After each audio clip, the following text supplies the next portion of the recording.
Good morning, students. My name is Krishna Deshmukh from Rashtramatha Jidao English School, Chikli. Today we are talking on the video number 4, class 8, classification of microbes and living world. In this video, we are talking about the class 8, video number 4, page number 3 and 4. And topic is living world and classification of microbes. In the previous videos, we are talking about the different topics of that chapter. In the first video, we are talking about the necessity of living things and classification.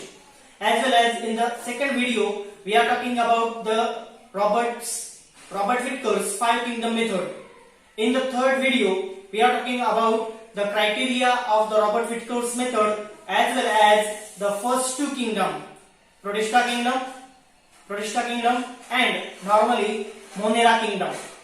Today we are talking about the third kingdom. It's called as fungi. Kingdom number 3, fungi. Kingdom number 4 and 5.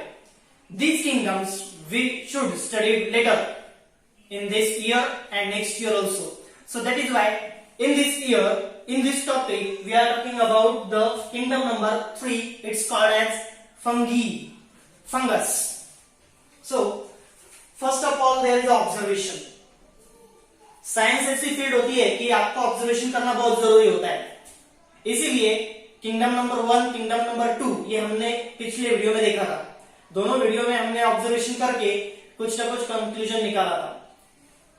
आज के video में हम fungi के ऊपर बात करने वाले हैं. इस फंगी में हम एक ऑब्जर्वेशन करेंगे और उस ऑब्जर्वेशन से रिलेटेड कुछ कैरेक्टरिस्टिक्स हम आज देखेंगे.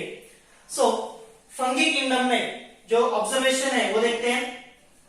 If we take a piece of bread और bhakri and keep it in the container for 2-3 days, after 2-3 days fine cotton threads are growing on the surface of the bread.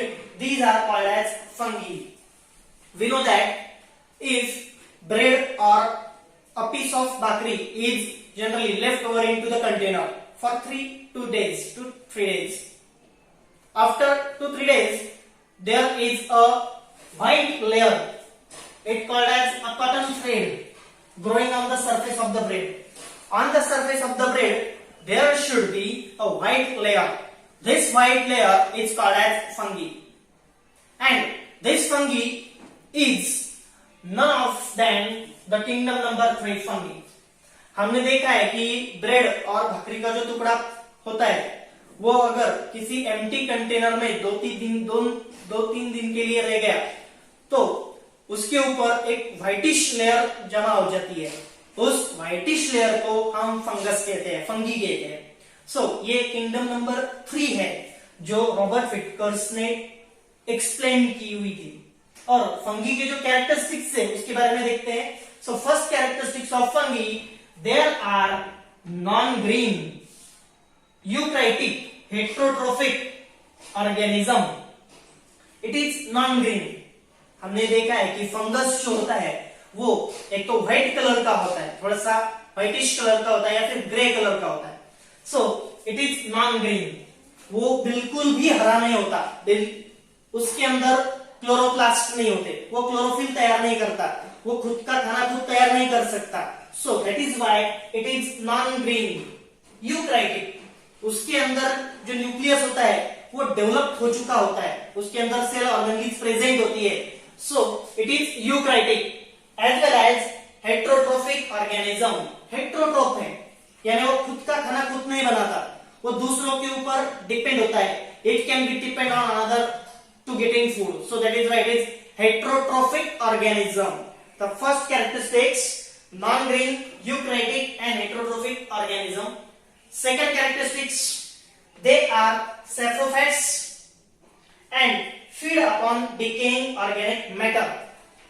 Fungus are saprophytic, means they can inject, they can generally absorb the food from another, means they can grow on the decaying matter, they can grow on the decaying animal and it can be absorbed its food from another animal's body. So they are called as saprophytes.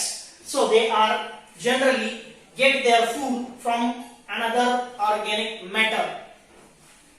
Their cell wall made from complex sugar called as chitin. Their cell wall is made up by a complex sugar material. A complex sugar material is called as chitin. उनकी जो cell wall होते हैं, outer covering जो होता है, वो outer covering chitin नाम के शुगर से बना हुआ होता है. ये बहुत ही इंपॉर्टेंट है. ये जो चिटिन नाम की शुगर है, इसके ऊपर आपको एक फिल इन द ब्लैंक्स आती है और ये 11, 12, 10 इन सब क्लासेस में बहुत ही इंपॉर्टेंट है आपके लिए. सो ध्यान में रखिए, सेल वॉल जो होती है फंगस की, वो चिटिन नाम के शुगर से तैयार हुई होती है. So remember that and memorise that. Some fungi contains cytoplasm.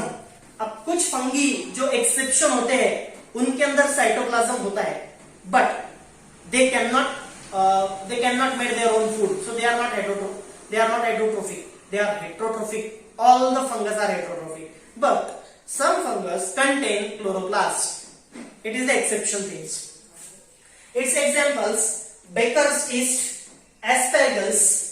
baker's yeast जो बेकरी में जो पाव बनते हैं या फिर जो ब्रेड बनते हैं, वो ब्रेड एक तरह के फंगस की वजह से बनते हैं, उन्हें हम ईस्ट कहते हैं. As well as एस्पेरगल्स.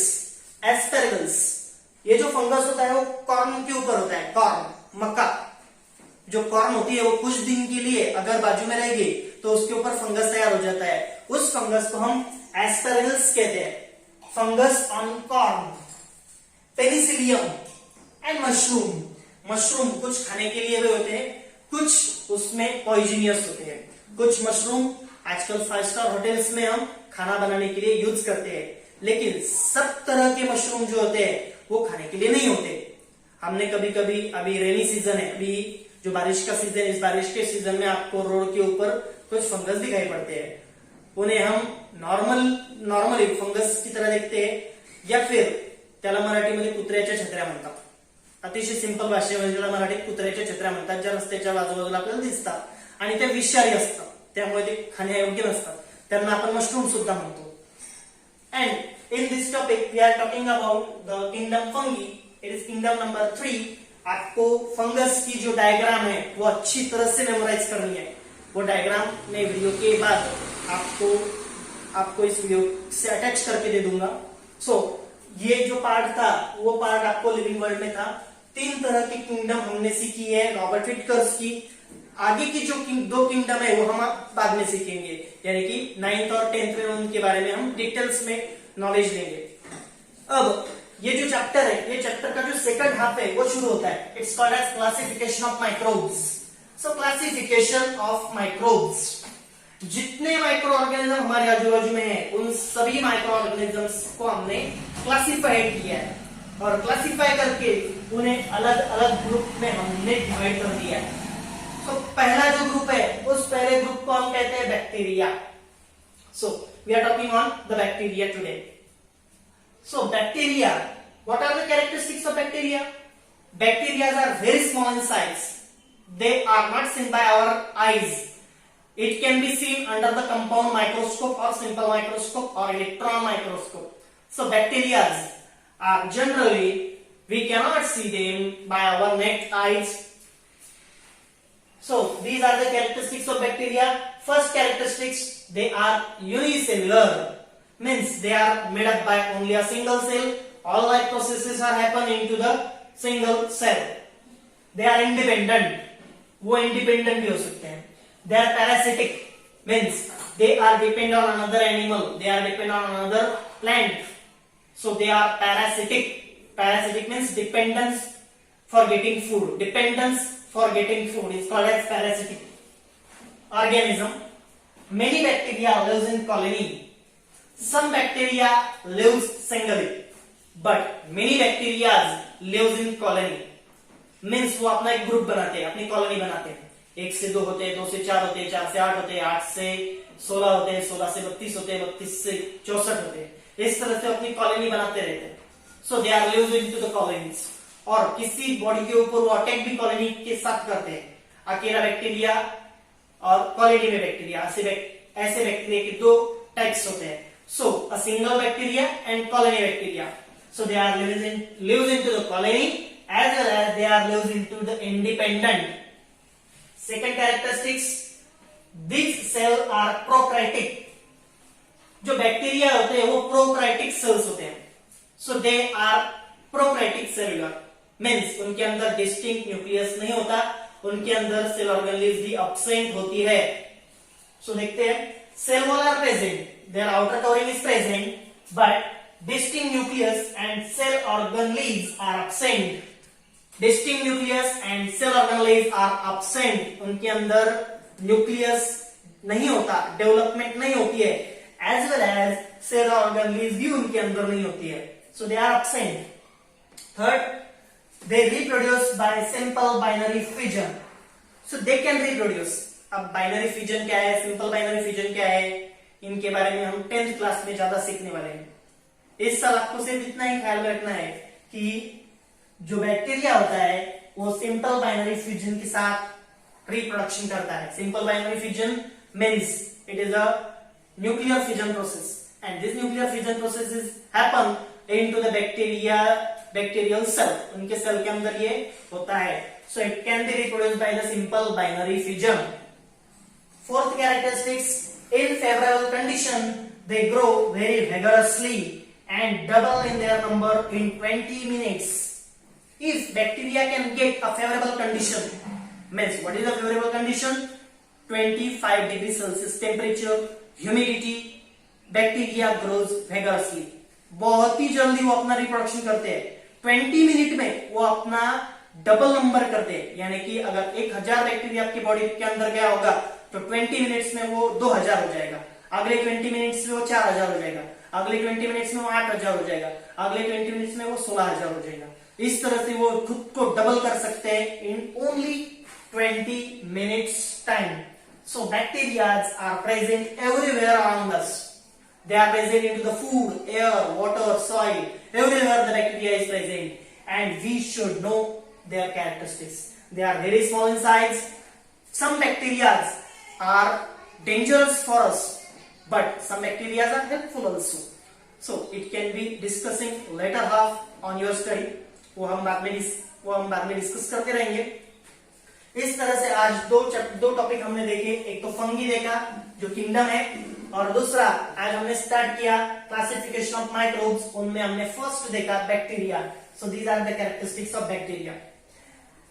Because of the corona crisis, corona की वजह से हम अभी स्कूल शुरू नहीं कर सकते. सो स्कूल शुरू नहीं है लेकिन स्टडी आपकी चालू रहे, इसलिए हम हमारे स्कूल की तरफ से, राष्ट्रमाता जिजाऊ इंग्लिश स्कूल की तरफ से वीडियो लेक्चर आपको यूट्यूब चैनल पे प्रोवाइड करते रहते हैं. मेरा नाम है कृष्णा देशमुख और मेरे यूट्यूब चैनल है क्रिएटिव एजुकेशन. इस क्रिएटिव एजुकेशन चैनल के ऊपर 8, 9, 10 इन सब क्लासेस के वीडियोस आपको अवेलेबल होते रहेंगे. हम रोज एक वीडियो बनाते हैं. आज हमने 8वीं स्टैंडर्ड के ऊपर वीडियो बनाया है. ये वीडियो आपके लिए बहुत इंपॉर्टेंट हो सकता है और इस वीडियो को आप 2-3 बार अगर देखेंगे तो सारे कंसेप्ट्स आपको समझ में आ जाएगी. बहुत ही सिंपल लैंग्वेज में मैं आपको कंसेप्ट बताता हूँ, हिंदी में बताता हूँ, इंग्लिश में बताता हूँ. अगर फिर भी आपको कोई प्रॉब्लम होता है, कोई क्यूरी रहती है, तो आप मेरे व्हाट्सएप नंबर के ऊपर या फिर मेरे मोबाइल नंबर के ऊपर कभी भी मुझे कांटेक्ट कर सकते हैं, जो इस वीडियो के बाद में मैं आपको अटैच करके दूंगा. मेरे चैनल को सब्सक्राइब कीजिए, लाइक कीजिए, शेयर कीजिए और अपना साइंस का स्टडी शुरू रखिए. मेरा नाम है कृष्णा देशमुख और मैं आपको बहुत ही सिंपल लैंग्वेज में साइंस की नॉलेज प्रोवाइड करते रहूंगा. Thank you. Till then stay tuned.